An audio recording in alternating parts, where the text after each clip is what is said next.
Welcome back to Daily Flash. I'm Riesa Pascal. The World Health Organization says the global prevalence of anxiety and depression increased by 25% in the first year of the COVID-19 pandemic. Our next guest says that anxiety can be managed with lifestyle changes and holistic therapies. Welcome to the show, the best-selling author of Normal Doesn't Have Side Effects, Dr. AIMEE Duffy. Hi, Dr. AIMEE. Good morning. Hi. Hi.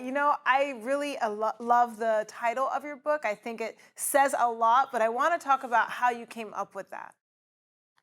Well, I tell my patients all the time when they're coming in, and we're working on things that what I call get to the root cause of why you have an issue or a symptom, as opposed to just band-aiding it with a medication. So when I was in medical school, we were always told when we're giving a prescription to a patient that we should tell them all the side effects that they're supposed to experience. And now what I get to say to my patients is my goal is to get you back to normal, and normal doesn't have side effects. So we don't have to talk about the long list of symptoms or side effects you're going to experience. So it's amazing.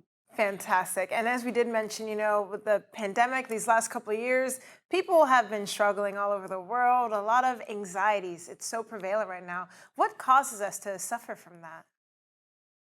Well, I think we just are overwhelmed as a society. I mean, we were already overwhelmed to begin with. We've got, we wake up to alarm clocks before the sun comes up, and then we're turning on lights at night when naturally back in the caveman days, the sun came up. That's when you got up, you did your thing. And then as the sun goes down, you start to calm down, settle down. We go to sleep and we start the process over again. And now we just have so much stimulation, from alarm clocks to lights to our phones to traffic to our schedule, dings on our phone all the time. So I think our body is just overwhelmed and overstimulated.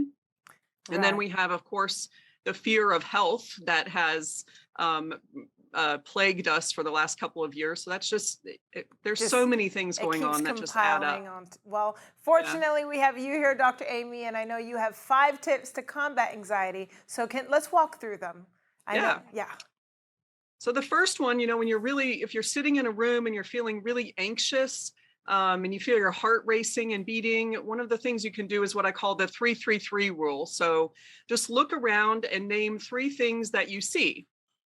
And then the second part of that is look around and listen, make your body calm. You might even close your eyes a little bit, but just listen to 3 things that you can hear. And the third part is to move 3 parts of your body. So you can do a shoulder shrug, you can wiggle your toes if you don't want anybody to know that's what you're doing.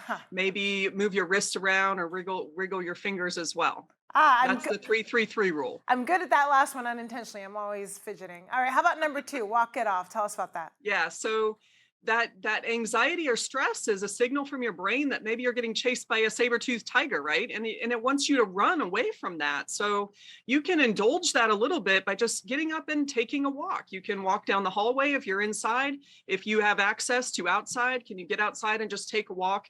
That starts to allow your brain to recognize I am running away from that tiger, and it'll help calm you down a little bit. Right. This is a big one. Getting good sleep, number 3. Talk about it. Oh, yeah. And this is difficult because sometimes when you're anxious, you can't sleep, right? But the more that you can start working on good sleep habits, one of the things is when you're not getting good sleep and you're fatigued the next day, your ability to run from that tiger is more threatened. So you're going to be responsive to that anxiety and stress even more. So try to prepare ahead of time. Work on your sleep to prevent anxiety the next day. Good. And then we have this one. I'm curious. Box breathing? What's that? This is super easy to do because it doesn't take much brain power when you're super anxious, but you actually visualize a box. Step 1 is to breathe for a count of 4 up the side, hold your breath for 4 across, breathe down or breathe out, going down the box, and fill in the box, holding your breath to the next one. You do that 4 times.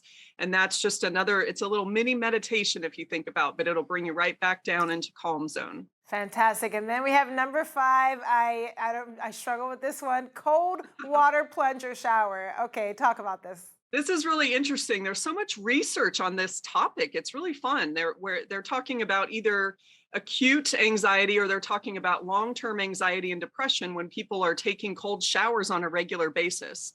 So getting into a cold shower, if you're up here where I am, our pools are still cold right now, so you can do a cold plunge if you want to. But it actually starts to release some of those feel-good neurotransmitters and can make you feel happy.